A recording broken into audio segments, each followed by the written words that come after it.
de quoi on va parler aujourd'hui, mon cher Tristan? De quel chef-d'œuvre cinématographique allons-nous aborder aujourd'hui? Après l'excellent, c'est faux, deuxième acte de Quentin Dupieux, bienvenue dans une nouvelle review à chaud. On vient de sortir du cinéma, comme dans l'épisode précédent, qui était cette fois avec Benjos, cette fois on est avec Yanis. Salut la team. Et on ressort du film Furiosa. Ah voilà, Furiosa. De George Miller, qui est donc le préquel de Mad Max Fury Road. Mad Max Fury Road qui est un très bon film. Voilà, alors un très bon film, ce que n'est pas la dernière merde que vient de nous chier George Miller.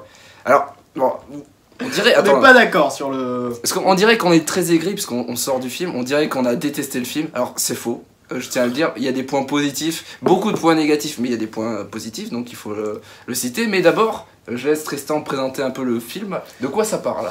Alors, Furiosa, ça parle de l'enfance du personnage de l'impérator Furiosa, qui était dans Mad Max Fury Road, et on voit son enfance jusqu'à le film Mad Max Fury Road. Mais genre, le film se coupe au moment où Mad Max Fury Road commence, en fait. Voilà, c'est ça.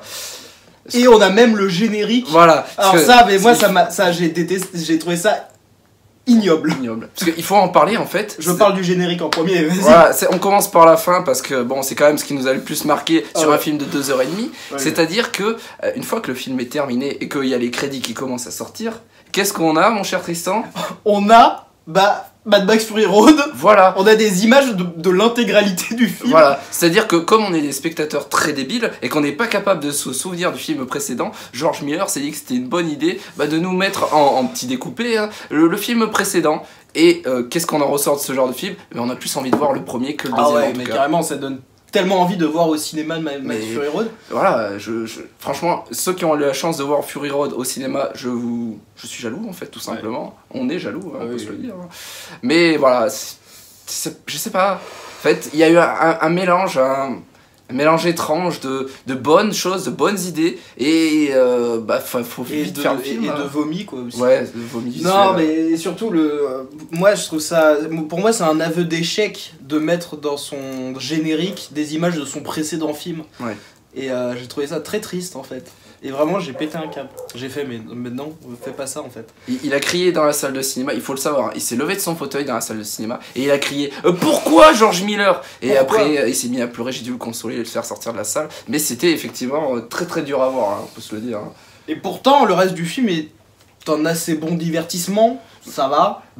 Blockbuster oblige, c'est bien rythmé, il y a de l'action, en veux-tu en voilà, genre vraiment, les scènes de convoi, comme dans le premier, sont plutôt, moi franchement, voilà, j'avais la goutte, j'avais la goutte, j'étais là, je m'inquiétais pour eux, il y a une petite romance qui s'instaure, qui est plutôt sympathique. Ouais, mais qui est vraiment... Un peu forcé. Je dirais pas forcé, mais je dirais, genre ça passe très vite dessus, genre t'as le personnage de Jack, il s'appelle je crois, et il dit son nom une fois, mais au bout de 20 minutes. Et genre ça va nulle part et on le revoit plus après ce personnage, genre il s'est fait buter mais on le voit même pas se faire buter, tu vois.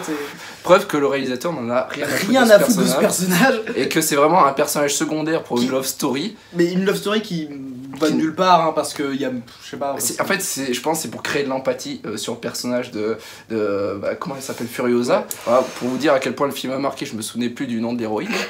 Et c'est pour créer de l'empathie, pour qu'on se dise elle est humaine derrière ce cœur dur, parce que on suit là un personnage qui a très peu d'empathie pour son prochain, qui est quelqu'un de très froid, de très voilà. Mais moi j'aimais bien justement qu'elle soit très froide comme ça, et je trouve ça dommage de lui donner une love story alors que c'est un personnage de femme forte. Ouais. Et dans le premier t'as un personnage qui est en fait le personnage principal de Mad Max Fury Road, hein, en quelque sorte, et qui est un personnage vraiment fort. Et là, je trouve un peu sa backstory et tout ça l'amoindrit, et c'est dommage, tu vois, parce qu'il y avait une aura un peu de légende dans le personnage principal, et là, bon... Est-ce que, après, ce que je me dis, est-ce qu'on peut appeler ça une love story? Dans le sens où, est-ce qu'on peut appeler ça une relation d'élève et de maître, vu que c'est lui qui va la former? Oui, en fait c'est plus un passage de pouvoir entre, ok, je suis le premier qui fait les Fury Road, là, tu vois, qui va sur la route pour les cargaisons, et en fait, il passe le flambeau à Furiosa, en quelque sorte. Mais, bon... Voilà, de toute façon, c'est assez bref, on va pas se mentir, ça dure... le temps de quoi? Du 30 minutes sur tout le long du film? Ouais, il y a la scène qui est assez cool où ils se rencontrent quand ils font la première cargaison, ça c'était pas mal. Ouais. Mais sinon c'est pas très important. Mais on peut parler du méchant principal si tu veux. Alors, on peut parler, alors comment il s'appelle déjà? C'est Kristen... L'acteur de Avenger. Voilà, Thor. Voilà, le mec qui... Kristen Steve... Oh, je sais plus, on s'en bat les couilles. Kristen S-Word, un truc comme ouais, ça. ça ouais. Et alors, moi, ce que j'ai dit à Tristan, en tout cas, c'est que le type a une tête de gentil. C'est pour ça qu'il a joué dans les Avengers, et que même quand il essayait de casser cette image-là dans ses autres films, c'était mauvais. Parce que dans le sens où ce type il a joué un rôle phare, et ça c'est le problème de beaucoup d'acteurs, c'est de sortir de ce rôle-là. Le pire c'est que du coup, à aucun moment genre je lui en veux dans le film. Genre à aucun moment je me dis c'est un bâtard, tu vois. Oui, voilà. J'ai envie qu'il meure. Limite j'ai envie qu'il survive, tu vois.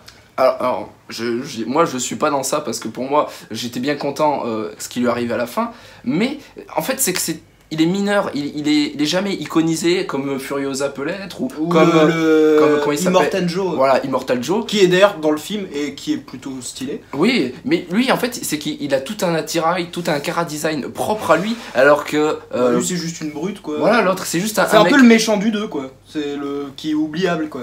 Voilà, c'est ça. C'est un peu le mec un peu crazy dingo, un peu je fais des vannes, je suis un peu fou, mais je suis méchant. Enfin, moi, cet archétype de personnage-là, ça a été surfait avec la ressortie de Joker et compagnie. Oui, c'est bon, c'est l'archétype de personnage qu'on a trop vu et qui est oubliable au possible, quoi. Donc c'était, voilà, ce personnage-là, oubliable. Ouais. En vrai, moi, je l'ai pas détesté dans le rôle, personnellement, mais... il est pas marquant autant qu'Immortal Joe du tout. Alors, moi, une différence que j'ai notée, c'est... Tu vois les gens d'Immortal Joe, tous les personnages qu'il a avec lui, qui l'accompagnent, ouais, les Warboys, voilà, tous ses disciples et tout, qui sont tous très stylés, et puis t'as juste des motards dignes des premiers Mad Max qui accompagnent... sont pas du tout personnifiés. Hein, voilà, ils ont, c'est en fait même celui qui guide les motos là, qui est un des sous-chefs, il meurt comme une merde. Hein. Je me rappelle même pas.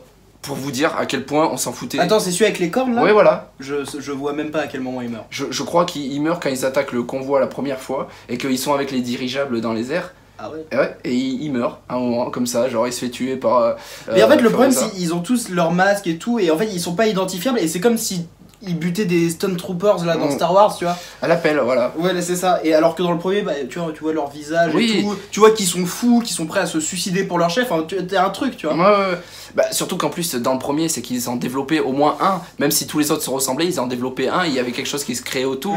Il y avait un cas de conscience. Alors que là, il meurt à la chaîne, on sait pas qui c'est, et puis on s'en fout. Voilà, et on passe à autre chose dans le film. Et ça, c'est un réel Typiquement, problème. On s'en fout un peu de tous les personnages, à part Furiosa. Voilà. En fait, c'est le problème, c'est de vouloir faire une backstory sur un personnage, c'est-à-dire qu'on oublie les autres personnages totalement. C'est ça. Ils sont juste là pour la faire évoluer. Oui, voilà, la faire évoluer pour mener à l'endroit qu'on connaît en fait. Et surtout que... Alors j'aime bien le moment où là il tue la mère de Furiosa, mais je trouve que c'est trop rapide, tu vois. Parce que la scène est hyper jolie et tout, tu vois, elle est comme ça. Je trouve que tu vois, c'est pas assez visuel, ils montent pas assez la souffrance et tout du truc, et ça va trop vite. C'est dommage. Je pense que le film a souffert du fait de ne pas vouloir être interdit aux moins de 16 ans. Et pour moi, il aurait dû aller un peu plus loin dans la violence. Pour moi, il est très lisse.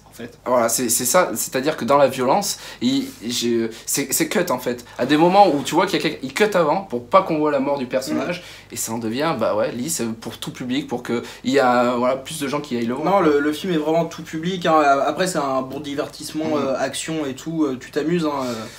C'est pas un film que j'aurais trop envie de revoir, alors que le Mad Max Fury Road, carrément le voir au cinéma, ça doit être une tuerie. Ouais.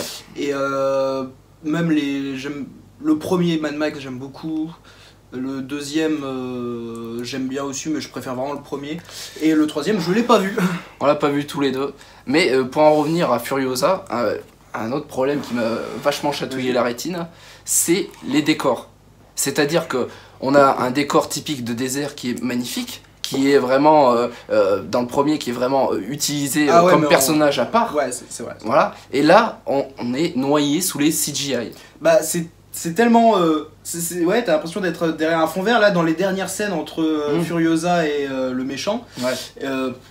bah tu vois que les personnages et derrière c'est comme si t'avais mis du blanc, quoi, tu vois. Ils ça. sont dans le vide le plus total. Voilà, c'est horriblement moche et on sent qu'ils sont sur un plateau à plusieurs moments. Je sais pas si toi t'as remarqué. Ouais, sur les fonds verts, quand ils sont à moto comme ça et tu vois l'arrière fond, ça fait très fond vert. Hein.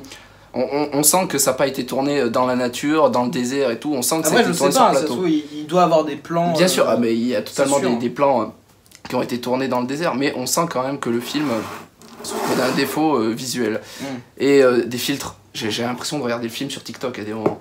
Je sais pas si ça t'a fait ça, toi. Genre le filtre rouge là, un peu. Ouais, les filtres un peu, on dirait, tu sais, quand ils essaient de mettre un film sur TikTok, et qu'ils veulent pas se faire strike et qu'ils foutent un filtre dessus. Il y a un des problèmes du film, c'est que le directeur de la photographie originale a été changé par un mec qui a genre bossé sur Die Hard 4 et sur Underworld.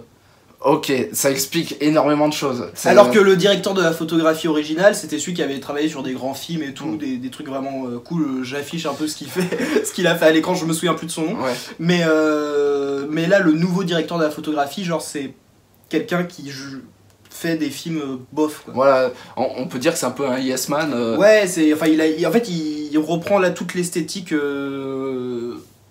En fait, c'est une fausse esthétique. Je crois qu'il a même bossé sur Indiana Jones 5, je crois.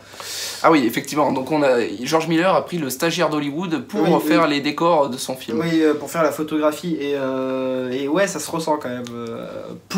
Alors que l'impact visuel sur le premier était hyper marqué, quoi. Revoir les extraits du premier au cinéma... je suis désolé, ça m'a foutu une claque plus que sur les 2h30 du film qu'on vient de voir, quoi. C'est une bonne pub pour revoir Furiosa. Oui. Enfin, pas Furiosa, pour revoir Fury Road. Voilà. Le lapsus. Attention, allez voir Fury Road et pas Furiosa. C'est ce qu'on retiendra plus de ce film, en tout cas. T'as un truc à aborder ou qu'est-ce qu'on pourrait dire? Qu'est-ce qu'on pourrait dire pour clôturer le film? T'as quelque chose que tu voudrais dire? En vrai, on a fait le tour. Il me semble qu'on a fait le tour. On a parlé de deux personnages un peu principaux et le film, bon, il y avait quand même des messages sur le féminisme et tout dans le premier. Là, c'est vraiment juste une backstory, quoi. Voilà, là on suit juste l'évolution d'un personnage et puis pourquoi il est devenu comme ça et ça va pas plus loin. Ah, peut-être Anya Taylor-Joy dans le rôle. Qu'est-ce que t'en as pensé? Franchement, j'avais peur et je l'ai trouvée vachement convaincante. Moi je la trouve... Après peut-être comme c'est une backstory, forcément elle est pas comme dans le Charlize Theron. Moi j'ai eu un peu de mal, tu vois. J'étais en mode... elle fait un peu petite fille... je la sens pas aussi forte que dans le premier, quoi. Après ça peut être dû au personnage, l'évolution, là on est qu'à ses débuts et du coup elle commence à prendre ses marques alors que quand c'est Charlize Theron qui va jouer, on est sur un personnage plus aguerri, qui a vécu beaucoup plus de choses. Mais moi, personnellement, je trouve qu'elle était assez convaincante et qu'elle allait plutôt bien dans le rôle. Pour moi, très oubliable, les avis divergent. Ouais. Mais voilà, non. Je pense que Yanis a été plus convaincu par la proposition de film d'action divertissante. Moi, j'ai été un peu dubitatif, un peu en dehors du film pendant tout le truc. À des moments, je te regardais, je te jure. Ah bon? Ouais, je te regardais et je faisais...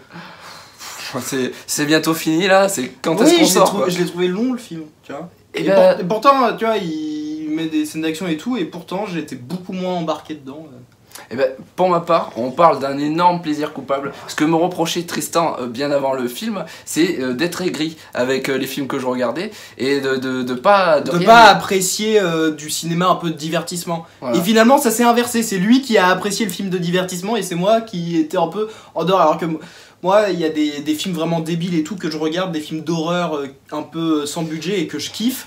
Et là, pour le coup, le film à gros budget, blockbuster, ça m'est passé un peu à côté. Ouais. C'est ça qui est bien avec le cinéma, c'est que tout le monde n'est pas d'accord et c'est toujours cool d'en parler, quoi. On baise? Allez, ça part.